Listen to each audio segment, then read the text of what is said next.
बहुत आगे बढ़ गए हैं तो भी नहीं जान सकते। तो यमराज क्यों ऐसा कह रहे हैं? क्योंकि उन्होंने यमदूतों को भेजा था अजामिल को लाने के लिए, अजामिल को लाने के लिए यमदूतों को भेजा था। लेकिन बाद में क्या हुआ कि सब कुछ बदल गया, क्योंकि उसके मुख से जो नारायण नाम उस समय निकला मरण के समय, और अब जो है वो नरक में नहीं जा सकता। तो यमदूतों को जो है केवल इतनी पता था कि हमें यमराज ने भेजा है और इसको मिलाना है। लेकिन अभी जो है जो उसके मुख से नारायण नाम निकला है तो सब कुछ जो है अब बदल गया, निर्णय बदल गया है। अब नरक में वो नहीं जाएगा। लेकिन यमराज को पहले से पता नहीं था, और भगवान की योजना जो है ऐसी पहले से निश्चित थी कि उसकी रक्षा करेंगे भगवान। तो भगवान उसकी रक्षा करेंगे, अजामिल की रक्षा करेंगे, नरक में नहीं जाएगा। इस बात को यमराज भी नहीं जानते। तो यहाँ पर कह रहे हैं यस्य हितम न विदु, कोई नहीं जानता, ना हम जानते हैं। तो यहाँ कहते सत्य प्रधाना।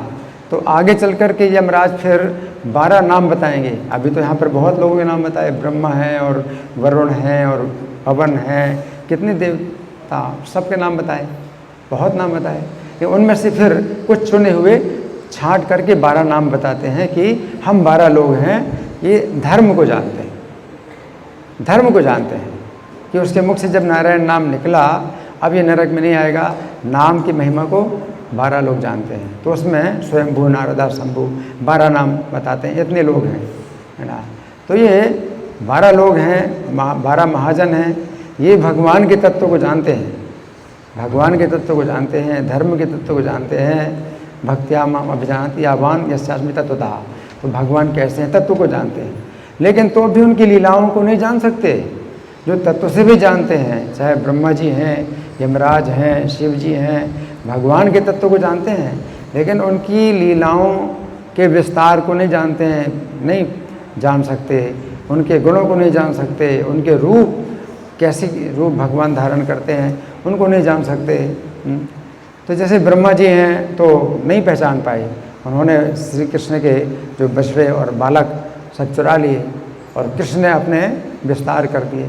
अब वो असली बछड़े बालक जो उन्होंने चुराए हैं तो वो असली हैं, या यहाँ जो कृष्ण के साथ बालक और बछड़े ये असली हैं, ब्रह्मा जी नहीं जान पाते। तो ब्रह्मा जी कृष्ण के तत्व को जानते हैं, लेकिन कृष्ण की लीला को नहीं जान सकते, कृष्ण के गुणों को नहीं जान सकते। तो इस बात को कोई नहीं जान सकता, है ना। तो इसी को कहते हैं ईहितम, या माया। बलराम जी भी जो है जब देखते हैं कि कृष्ण के साथ जितने बछड़े बालक हैं, तो जितने ब्रजवासी सबका स्नेह उतना ही मतलब हो गया है जितना कृष्ण के प्रति है। तो ये तो असंभव, ये कैसे हो सकता है कि सब स्त्रियां हैं और जितने ब्रजवासी हैं कृष्ण से जितना स्नेह करते हैं उतना स्नेह बछड़ों से और बालकों से कर रहे हैं। तो बलदेव जी बड़े चकित हो गए, ये क्या चक्कर है, ये किसकी माया है। तो बलराम जी कहते हैं कि मैं भी आकर्षित हो रहा हूँ इन बछड़ों से, बालकों से जितना मैं कृष्ण के प्रति आकर्षित, तो ये मुझको भी मोहित कर रही है। किसकी माया हो सकती है? ये असुरों की माया नहीं, राक्षसों की माया नहीं, विद्याधरों की माया नहीं, देवताओं की माया नहीं, किसकी माया हो सकती है? ये तो मेरे प्रभु की ही माया है। तो मेरे प्रभु की ही माया है जिसको कि मैं नहीं मतलब जान पाता और मैं भी मोहित हो गया हूँ, तो मेरे प्रभु की ही माया है। तो बलराम जी भी कहते हैं कि कृष्ण की जो माया से मतलब वो स्वयं भी मोहित हैं। तो यहाँ पर वो माया अलग चीज़ है, जो भगवान की योग माया कोई नहीं समझ पाता।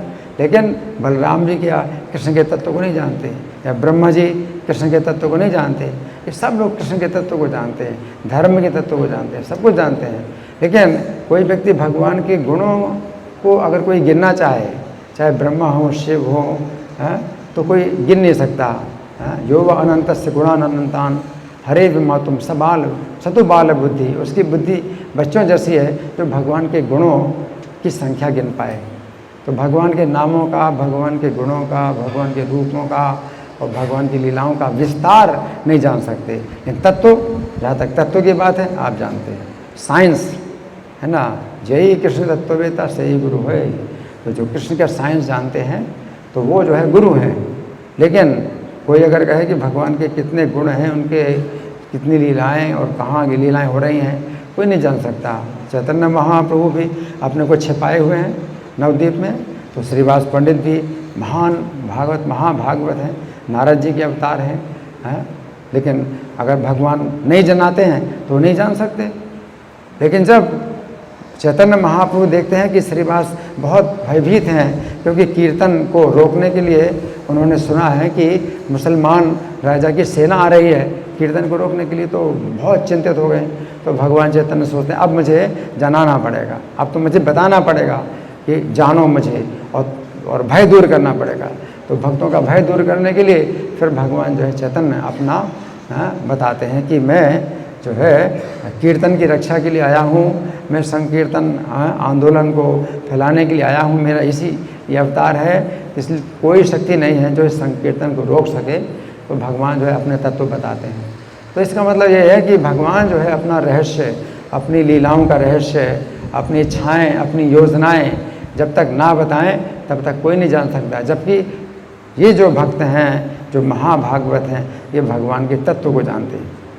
तो तत्व को जानना अलग बात है, लेकिन विस्तार, भगवान की इच्छा, भगवान की योजना, इसको जो है हर कोई नहीं जान सकता। जब भगवान जितना जनाएंगे उतना ही जान सकते हैं, उससे ज़्यादा नहीं जान सकते।